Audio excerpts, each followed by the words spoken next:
Ang bumalik po sa aking ala-ala yung mga hirap po nung panahon ng kabataan ko. Wala naman po ako na ine-expect na may mangyayari sa buhay ko, sa hirap ng kalagayan ng buhay namin nung mga bata po kami. Nung bata po nagtitinda po ako ng balot, tapos nagbobote po ako, nagmamasada po ako ng tricycle sa madaling araw, at nagtutulak po ng kariton, nagtitinda po ng mga prutas. Ay darating pala ang panahon na makaka-graduate ako ng iba't ibang kurso at magiging pulis po ako ngayon, member po ng Philippine National Police, at hindi lang po yon, magiging isa pala akong abogado po. Magandang araw po sa inyong lahat. Welcome po kayo sa isa na namang episode ng programang Inspired by Faith. Ako po, kapatid na Cheng Dilawa, ang inyo pong makakasama sa programang ito. Sa panibagong episode na ito ng Inspired by Faith, ay aalamin po natin ang kwento ng kapatid na Rogelio Marcelo mula sa lokal ng Palhi, Distrito Eklesyastiko ng Mindoro Oriental. Paano nga dating isang nagtitinda ng balot ay naging isang pulis at abogado? Alamin natin ang istorya ng kanyang tagumpay at pananampalataya dito sa Inspired by Faith. Pwede po bang magpakilala po kayo? Ako po si kapatid na Rogelio Gutierrez Marcelo. Ako po ay nasa lokal ng Palhi, distrito ng Mindoro Oriental. Ako po ang kasalukuyang local safety officer po ng lokal ng Palhi. Ikwento nyo nga po sa amin, paano po kayo lumaki, saan, at paano ho ang inyo pong kabataan na po? Nung bata po ako po ay namuhay dito sa lungsod ng Calapan kasama po ng aking mga kapatid at ng aking magulang. Mahigit po na 3 taon nang mamatay po ang aking ama. Kaya ang naiwan na lang po na nag-aasikaso sa amin ay ang aking ina po. Kasama po ng aming mga kapatid. Kami po ay 12 magkakapatid. Ako po ay pang-10 po sa aming magkakapatid. Dahil po sa namatay po ang aking ama, nawala po yung mga ang tinatangkilik po namin, nabenta po lahat yon. Tapos wala pong naiwan sa kahit anumang natira doon sa mga tinatangkilik namin noong panahon na yon. Kaya po nung bata po kami, sobrang hirap po ng buhay. Dahil 12 nga po kami, tapos sunod-sunod kaming magkakapatid, halos 2 taon lang po yung pagitan namin. Ang naging hanap buhay po namin noon ay magtinda po sa palengke. Ako po, nung bata po ako, ay dahil gusto ko po makatulong sa magulang ko, dahil mag-isa lang po siya naghahanap buhay, ay sinikap ko rin po na maghanap buhay po ng mga panahon na yon. Nung taon po ng elementary ako, grade 1 po, mga 7 taon po ako noon, nagsimula po ako magtinda po ng balot sa Calapan City po, sa may gasoline station po ng Calapan. Pagkatapos po ng klase namin, alas 5:30 ng hapon hanggang alas 9 po ng gabi, nagtitinda po ako ng balot. Araw-araw po yon. Pagka naman po weekend, tuwing Sabado, ay naglalako naman po ako ng bote. Nung high school na po ako noon, ay natuto naman kami noon magtinda po sa palengke. Sumama na po ako sa magulang ko noon sa pagbebenta po ng mga prutas sa palengke po. Nagkakariton po kami noon, naglalako po kami ng mga kalamansi sa isdaan, tapos sibuyas, bawang, tapos kung ano po yung available na mga prutas, binebenta din po namin. Dahil nga po wala na kaming ama, ay halos kulang na rin kami sa pagkain noon. Dahil kulang din yung kinikita ng aming magulang, hindi kayang tustusan ng pagkain namin pang araw-araw. Mura po kasi noon ang isdang manansi, yung Don Pilas po. Yun po yun, isdang maliit po na maraming kaliskis po yun. Don Pilas po, manansi. Yun po ang halos, pinakamurang isda, yun ang araw-araw naming ulam. Binibigyan po kami tigigisa muna, tapos pag may kulang po, ay di putol-putol po doon sa natitira po. Nung namatay po yung ama ko, ay nakuha po yung property namin dahil yung kamag-anak namin ay sinangla, hindi na natubos, kaya nakuha po yon. Kaya nagpalipat-lipat po kami hanggang sa nakarating po kami sa Barangay Camilmil. Malapit po yun sa tabing ilog na binabaha po yun halos araw-araw po binabaha. Lumulusong kami ng tubig doon. Pag pupunta kami, papasok kami, pag uuwi, Tapos, yun, maliit lang po ang bahay namin nun. Tapos, ang pintuan namin nun ay gawa lang sa yero. Tapos, yung mga dingding po ng bahay namin, halos gawa lang din sa mga lumang yero. Dahil po may hanap buhay naman po ako noon kahit bata po ako, yung kinikita po namin doon, iniipon po namin yun para pagdating po ng pasukan, may mabibili po kaming mga panggamit po. Doon po nanggagaling yung pinabibili po namin ng gamit sa hanap buhay po namin. Ano yung plinano ho ninyo nung kayo po ay naghahanap buhay ng bata pa kayo na unang-unang gusto nyong bilhin?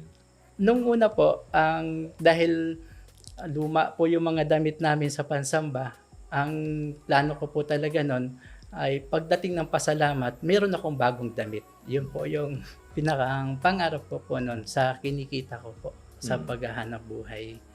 Dahil po sa hirap ng buhay na dinatnan ko po noon nung magkaisip po ako, tapos mag-isa lang po yung magulang ko na naghahanap buhay, ay pinangarap ko na pagdating ng panahon ay makatulong ako sa magulang ko na dumating yung araw na makapagtapos ako, tapos makagraduate po ako sa kung ano man yung kurso na gusto kong pangarapin nung panahon po na yon. At pagdating ng araw, hindi na po maghanap buhay yung magulang ko at sa bahay na lang po siya. Ako po ay nagtapos ng elementary sa Camilmil Central School sa Barangay Camilmil po, Calapan City. Nagtapos naman po ako ng high school ko sa Jose J. Lido Jr. National Memorial High School. Yun po yung Mindoro National High School ngayon, OM. Tinatawag nilang OM. Dito din po sa Calapan City Oriental, Mindoro. Pinangarap niyo po nung kayo ay graduate ng high school na mag-aral sa kolehiyo? Opo, bilang isang bata, pangarap din po kahit isang beses makatungtong ng kolehiyo. Ang kurso ko po noon, dahil may kapatid po ako noon na college, ay gayahin na lang po yung course ng Bachelor of Science in Commerce po yan. Dahil mahirap po ang buhay nung panahon na yon, nagkaroon po ako ng chance makapag-aral po noon, gawa po nung nag-offer po ang city government ng Calapan ng scholarship program para sa kolehiyo na mga residente po ng Calapan na makapag-aral hanggang kolehiyo. Libre po yan. So, ang libre po ng tuition fee? Apo, tuition fee. Libre. Pero yung allowance po, wala? Wala po. Ang allowance po noon, manggagaling po sa amin. Dahil nasa palengke naman po ako noon, kita ipagpatuloy ko po yung pag-aaral ko. Ang pinaka-source po ng pinanggagalingan ko noon para sa allowance ko po ay sa pagtitinda pa rin po sa palengke. Sa paggabi po yon, pagkatapos ng klase ko. Tapos sa madaling araw po ay namamasada po ako ng tricycle. Ang nangyari po na naitaguyod ko po yung pag-aaral ko noon dahil kulang po sa oras.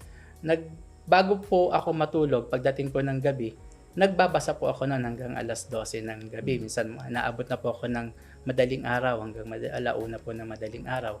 Tapos gigising po ako ng alas 5 o minsan alas 4:30 para po mag-tricycle. Tapos yung pag-aaral ko po, pagdating ko po ng umaga, may mga time po kasi doon na bakante. Hindi ko po yon ginagamit sa kung ano-ano mang bagay, kundi pupunta po ako ng library po noon, magbabasa po ako noon.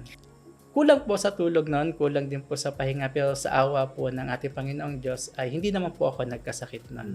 Naging payapa naman po yung pag-aaral ko, kasabay po ng paghahanap buhay ko. Hindi po ako nag-isip na sumuko kasi hindi ko matutupad yung mga pangarap ko, hindi ako makakapagtapos ng pag-aaral, hindi ko matutupad yung pangarap ko sa nanay ko kung susuko po ako. Kaya po, nagpatuloy po ako. Nakatapagtapos po ako ng Bachelor of Science in Commerce noong year 2006 po. Sa awa po at tulong ng ating Panginoong Diyos. Nung natanggap niyo yung bachelor's degree na po, ano yung konkreto na, siyempre may mature na yung isip niyo po noon eh. Meron na po ba kayong konkretong plano, pangarap para sa buhay ninyo sa pamilya? May konkretong plano na po ako noon. Una po ay ipagpatuloy siyempre yung pagtulong ko sa magulang ko para at least man kahit sa masimpleng paraan ay matulungan ko naman siya. Kaya nagpasya ako noon na magtrabaho sa Maynila para doon po ipagpatuloy yung pagtatrabaho na naaayon sa kurso. Sa kabila ng kahirapan ng buhay, ay hindi po sumuko si kapatid na Rogelio Nagsikap na maitaguyod ang kanyang pag-aaral, sukdulang magsakripisyo, magtiis, maabot lang ang kanyang pangarap. Sa ating pagbabalik ay aalamin pa natin ang naging pagsubok na naranasan ng kapatid na Rogelio na kanyang napagtagumpayan para maabot ang kanyang pangarap.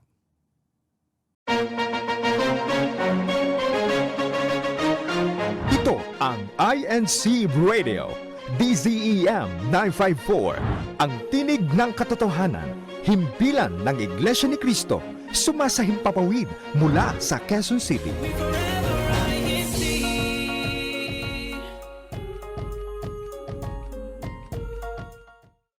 Welcome back po sa ating programang Inspired by Faith. Binabati muna natin ang mga kapatid natin sa Distrito Eclesiastico ng Oriental Mindoro. Maraming salamat po sa inyong pagsubaybay. Patuloy natin na subaybayan ang kwento ng kapatid na Rogelio, ano pa ang kanyang naranasang pagsubok upang maging ganap na pulis at maging abogado. Nung pumunta po ako ng Manila, nahirapan po ako noon dahil unang-una, fresh graduate po ako. Wala po akong makitang trabaho na naaayon po sa kurso na kung saan man ako nakatapos. Dahil po may tiyuhin po ako doon, si kapatid na Dario Gutierrez. Sa company po, siya po ang general manager po noon. Sa company po niya ako nagtrabaho. Sa car accessories po ng tiyuhin ko, ako po ay naging promodizer sa mga mall po doon. Iba't ibang mall po sa Metro Manila. Ilang taon din po kayo nagtrabaho sa tiyuhin niyo po? Year 2007 po yon hanggang 2010 po. Halos 3 taon po. Nung taon po na 2007, bago po yung 2010, ay dahil po Bachelor of Science in Commerce po ako dito sa, ang kurso ko po dito sa Calapan City. Nagpasya po ako noon na ituloy yung major po na management. Kaya nagpunta po ako noon sa New Era University at doon po nakita ko nga na may legal management. Naisip ko, maganda to management para matapos ko yung kurso ko. Ang pinaka-purpose ko po noon, kaya po ako nagpunta po sa panibagong kurso, ay dahil po double major po ang commerce po. Ngayon, dahil ang commerce po ay nasa ilalim siya ng banking and finance at management, gusto ko rin po tapusin yung management para at least maka-double course, double major po na natapos ko. Akala ko yung legal management, nasa ilalim siya ng kasi Bachelor of Science in Business Administration din po yon, ay nasa ilalim siya ng commerce para yun po pag-aakala ko. Hindi ko alam na yung palang legal management, puro pala law subject po pala yun. Nung nag-aaral po ako ng law subject sa legal management po, nakita ko na bawat araw, iba't iba ang learning, iba't iba ang batas na natututunan. Kaya nakita ko po na maganda pala to na malaman ko kung ano ang mga batas ng Pilipinas. Kaya nagpatuloy ako na tapusin po ang legal management po. Graduate po ako ng legal management taong 2010 po. Nung pag-graduate ko po ng legal management, March or April 2010 po yon, nag-apply po ako sa Philippine National Police dahil nakita ko po na yung pinsan ko po, si kapatid na Dario Gutierrez Jr., anak po nung tiyuhin ko po na si Dario Gutierrez din po, ay meron pong panggabi na schedule po ang kapulisan na pwede pong mag-duty. Kaya naisip ko po, pagka nasa PNP po ako, Philippine National Police, may pagkakataon ako na tapusin ang pag-aaral ko ng law at ituloy sa Bachelor of Laws po.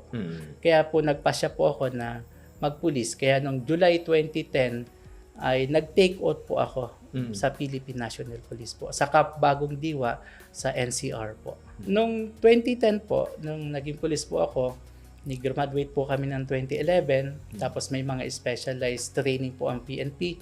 Nakagraduate po ako ng year 2012. Nagpahinga lang po ako ng year 2013. Then year 2014 po, nag-enroll na po ako nun sa New Era University po, Bachelor of Laws, Juris Doctor. So habang kayo po ay nasa serbisyo, nag-aaral po kayo ng law? Apo. Working student din po ako. Working student pa rin. Apo. So nanibago ba kayo sa setup? Mula elementary, high school, college, at sa pagiging Juris Doctor ay nag-working student pa rin po kayo? Sa setup po, hindi naman po ako nagbago kasi unang-una po, lumaki po ako na mahirap talaga. Halos wala ding pahinga ng elementary, wala din pong pahinga ng high school hanggang sa college po nung nandito po ako sa Calapan. Kaya nung working student po ako na nasa Manila po, na nasa PNP po ako, habang nag-aaral po ako ng College of Law sa New Era University po, ay hindi na po bagong hirap sa akin yun. Dahil bata pa po, nasanay na ako na ganito talaga ang buhay. Kailangan maging mahirap para matupad mo yung pangarap mo sa buhay. Ilang taon po ninyo kinuha yung course at kailan po kayo gumraduate po? Yung course po na Juris Doctor sa College of Law po ng New Era University, 5 taon po yon. Kinuha ko po yon year 2014 hanggang nakagraduate po ako ng year 2019 po. Pagkatapos po nun, nasundan na po ng pandemic days at nagkaroon ako ng pagkakataon sa PNP po.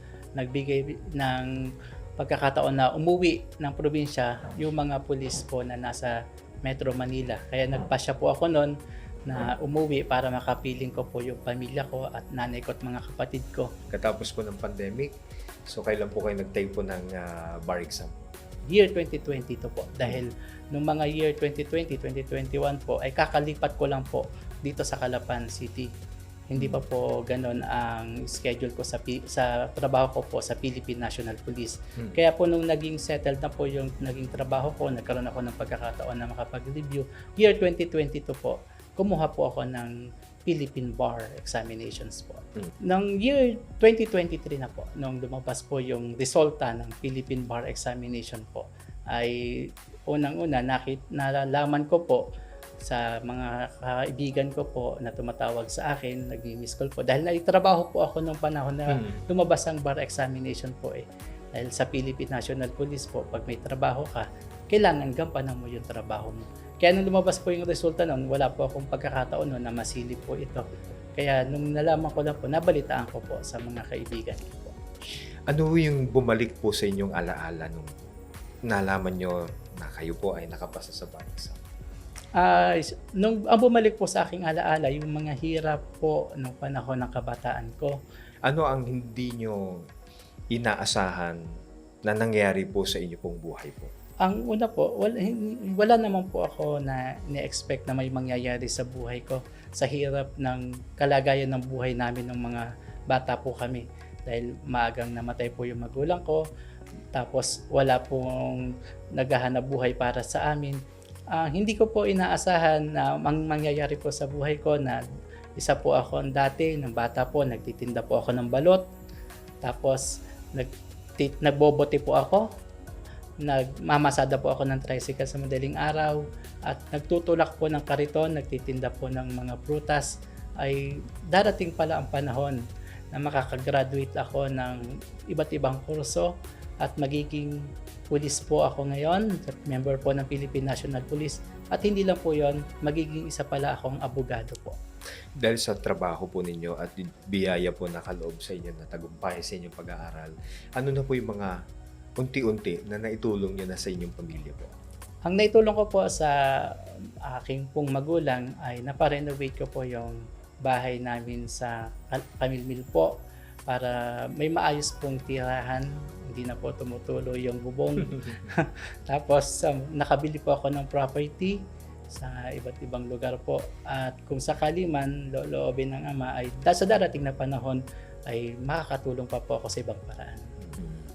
Yan. Nakatulong din po ba yung inyo pong trabaho po ngayon para mapag-aral nyo rin po yung inyong mga kapatid? Ang natulungan ko po ay yung bunso-munod po sa akin, yung pinakabunso po na kapatid ko. Siya po ay nagtapos ng Bachelor of Science in Psychology.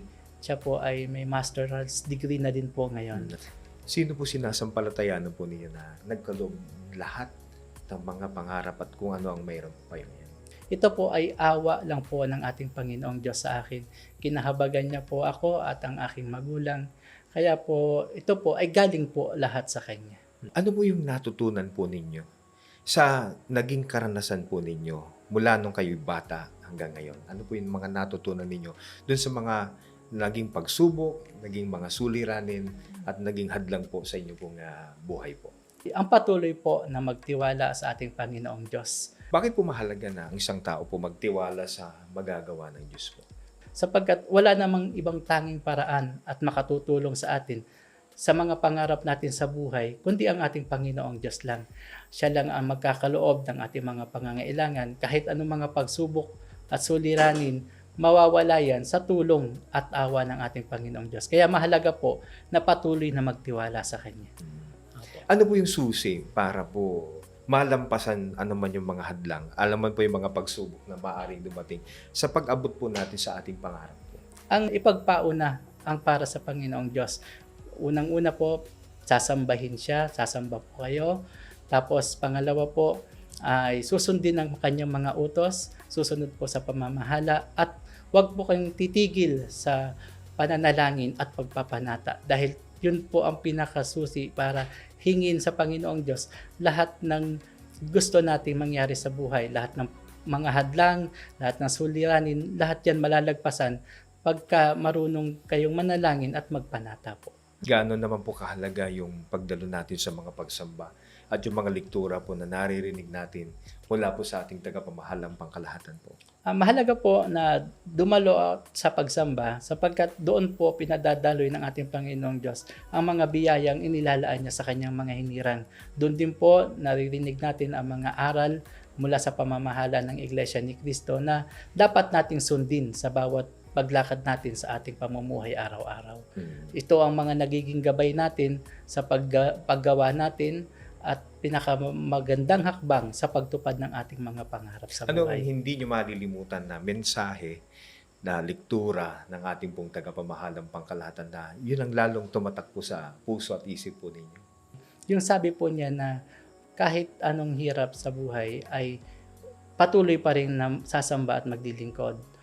Tapos yung isa pa po na sinabi niya na paghihingi sa ating Panginoong Diyos ay isipin po na tinanggap mo na ang hinihingi mo. Huwag ka mag-aalinlangan, huwag ka mag-iisip ng kahit na ano, ng mga bagay na hindi matutupad, kundi ito ay mga bagay na natupad na sa yung lahat ng hinihingi mo sa Kanya.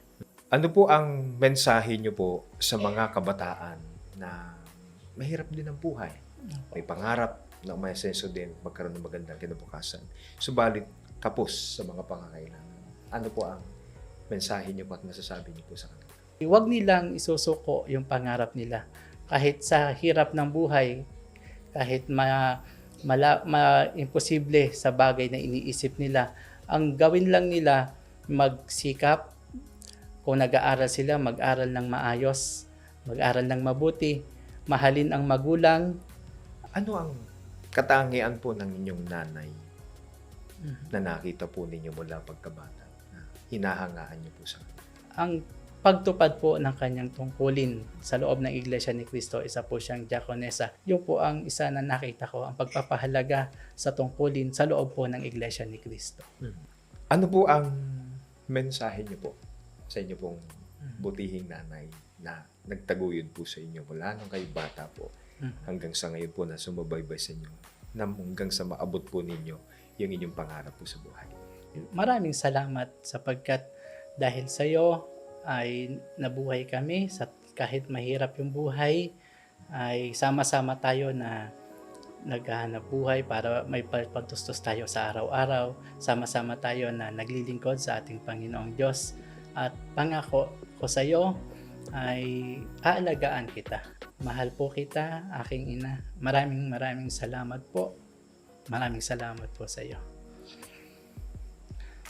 Ano po ang pangako po ninyo sa ating Panginoong Diyos habang kayo po ay pinagkakalooban ng buhay, lakas, kasama po ang inyong pamilya po? Patuloy po ako na susunod sa Kanya. Patuloy ako na maglilingkod at sasamba sa ating Panginoong Diyos. Tutupad po ako ng tungkulin at pasasakop po ako sa pamamahala sa loob ng Iglesia ni Cristo. Kahit anong mangyari sa mundo, kahit anong dumating sa buhay ko, ay maninindigan ako sa pagsunod at paglilingkod sa ating Panginoong Diyos.